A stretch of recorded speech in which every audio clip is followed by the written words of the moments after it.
Hi అండి, welcome to my channel. నేను మీ శ్రావణి. ఎలా ఉన్నారు అందరూ? నేనైతే చాలా చాలా బాగున్నాను. ఇవాళైతే మంచిగా టేస్టీగా బేబీ పొటాటోస్తో మసాలా కర్రీ చేసి చూపించబోతున్నానండి. ఇదైతే చాలా టేస్టీగా ఉంటుంది.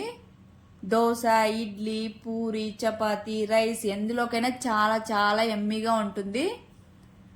స్పైస్ తక్కువ వేశారంటే పిల్లలు కూడా చాలా ఎంజాయ్ చేస్తారు. ఇదైతే తప్పకుండా అయితే ట్రై చేయండి, మిస్ అవ్వద్దు. ఇక లేట్ చేయకుండా అయితే ప్రాసెస్లోకి వెళ్ళిపోదాం. ముందుగా ఈ పొటాటోస్ని బాగా వాష్ చేసేసుకొని ఇలాగ ఘాట్లు పెట్టేసుకుంటున్నాను. నేనైతే కుక్కర్లో ఏమి వేయట్లేదండి, ఇలా పాన్లోనే ఉడికించుకుంటున్నాను. ఎక్కువ కుక్ అవ్వాల్సిన అవసరం కూడా లేదు. ఓ 70% అలా కుక్ అయితే సరిపోతుంది. ఇలాగ అన్నిటికీ ఘాట్లు పెట్టేసుకోవాలి. పెట్టేసుకున్న తర్వాత వాటర్ యాడ్ చేసుకొని అలానే కొద్దిగా సాల్ట్ వేసుకొని మీడియం ఫ్లేమ్లో మూత పెట్టుకొని కుక్ చేసేసుకోవాలి. చూడండి, ఇక్కడైతే కుక్ అయిపోయాయి. ఫుల్గా కుక్ అవ్వాల్సిన అవసరం లేదు, 70% కుక్ అయితే మాత్రం సరిపోతుంది. తర్వాత స్టవ్ ఆపేసి ఈ వాటర్ అన్నీ వంపేసి పక్కన పెట్టేసుకొని చల్లారనివ్వాలి. తర్వాత మసాలా కోసం మిక్సీ జార్ తీసుకొని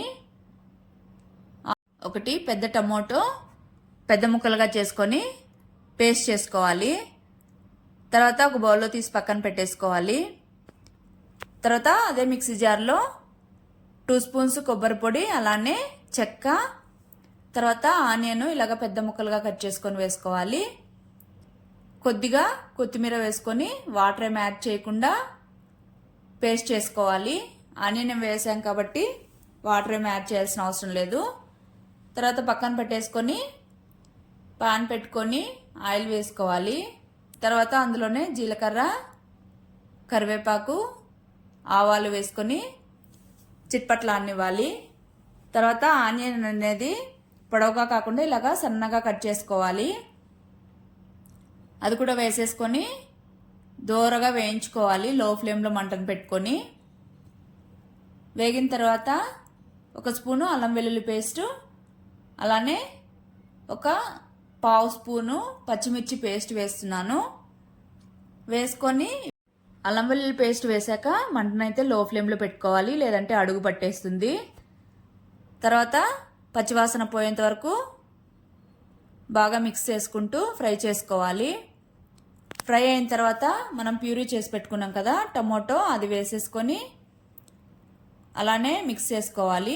కొద్దిగా సాల్టు, తర్వాత ధనియాల పొడి, తర్వాత పసుపు, కారం వేసుకొని బాగా ఫ్రై చేసేసుకొని పచ్చివాసన అంతా వెళ్ళిపోవాలండి. లో ఫ్లేమ్లోనే పెట్టుకొని బాగా ఫ్రై చేసుకోవాలి, లేదంటే ఈ మసాలాలంతా అడుగు పట్టేసి టేస్ట్ అయితే వెళ్ళిపోతుంది. ఇప్పుడు మూత పెట్టుకొని ఒక 2 మినిట్స్ అలాగా కుక్ చేసుకున్నామంటే సరిపోతుంది. తర్వాత ఇక్కడైతే కుక్ అయిపోయింది టమాటో పేస్ట్ మొత్తము. ఒకసారి బాగా మిక్స్ చేసేసుకొని ఇందులోకి మనం మిక్సీ పట్టుకున్నాం కదా ఆనియన్ పేస్టు, అది వేసేసుకోవాలి. మొత్తం బాగా మిక్స్ చేసేసుకొని కుక్ చేసుకోవాలి. ఇక్కడ కావాలంటే కొద్దిగా వాటర్ యాడ్ చేసుకోవచ్చు. తర్వాత ఇలాగా మిక్స్ చేసేసుకున్న తర్వాత ఇందులోకి కొద్దిగా వాటర్ యాడ్ చేసుకొని వాటర్ అన్నీ బాగా మిక్స్ చేసేసుకోవాలి. మొత్తం మసాలా అంతా ఇక్కడ ఈ కర్రీ అయితే కన్సిస్టెన్సీ థిక్గా ఉంటేనే బాగుంటుంది, లూజ్గా ఉంటే బాగుండదు. సో మూత పెట్టుకొని ఒక 2 మినిట్స్ కుక్ చేసుకుంటే సరిపోతుంది. తర్వాత పాన్ పెట్టుకొని ఆయిల్ వేసుకోవాలి. అందులోనే కొద్దిగా సాల్టు, తర్వాత పసుపు, కారం కొద్దిగా వేసుకొని ఒకసారి బాగా మిక్స్ చేసేసుకోవాలి. ఈ కారం, పసుపు అంతా మిక్స్ అయిపోయిన తర్వాత ఇందులోకి మనం బాయిల్ చేసుకున్నాం కదా పొటాటోస్కి పైన చిక్కంతా తీసేసుకొని ఇందులోకి వేసేసుకోవాలి. వేసేసుకొని మంటనైతే లో ఫ్లేమ్లోనే పెట్టుకోవాలండి. ఈ పొటాటోస్ అడుగంటేస్తుంది తొందరగా. తర్వాత ఇలాగా మిక్స్ చేసుకుంటూ పైన లైట్గా క్రిస్పీగా వచ్చేంత వరకు ఫ్రై చేసేసుకోవాలి. చూడండి, లైట్ కలర్ వచ్చేంత వరకు ఫ్రై అయిపోయిన తర్వాత ఇక్కడ మసాలా కూడా కుక్ అయిపోయింది. ఒకసారి మిక్స్ చేసేసుకొని ఆ పొటాటోస్ అన్నీ ఇందులోకి వేసేసుకోవాలి. ఆల్రెడీ మళ్ళీ టాస్ చేసుకున్నాం కాబట్టి కుక్ అయిపోయి ఉంటుంది. ఇక్కడ ఎక్కువ కుక్ అవ్వాల్సిన అవసరం లేదు. ఒకసారి మిక్స్ చేసేసుకొని మూత పెట్టుకొని ఒక 2 minutes కుక్ చేసుకుంటే సరిపోతుంది. ఇదైతే ఎందులోకైనా చాలా బాగా టేస్టీగా ఉంటుందండి.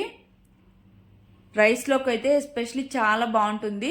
దోశలోకైనా ఇందులోకైనా చాలా బాగుంటుంది. కానీ నాకు నచ్చింది అయితే రైస్లోకి చాలా బాగుంటుంది. లేట్ చేయకుండా మీరు ట్రై చేసి మీకు ఎలా వచ్చిందో కామెంట్ చేయండి. Okay, bye, take care, thank you for watching.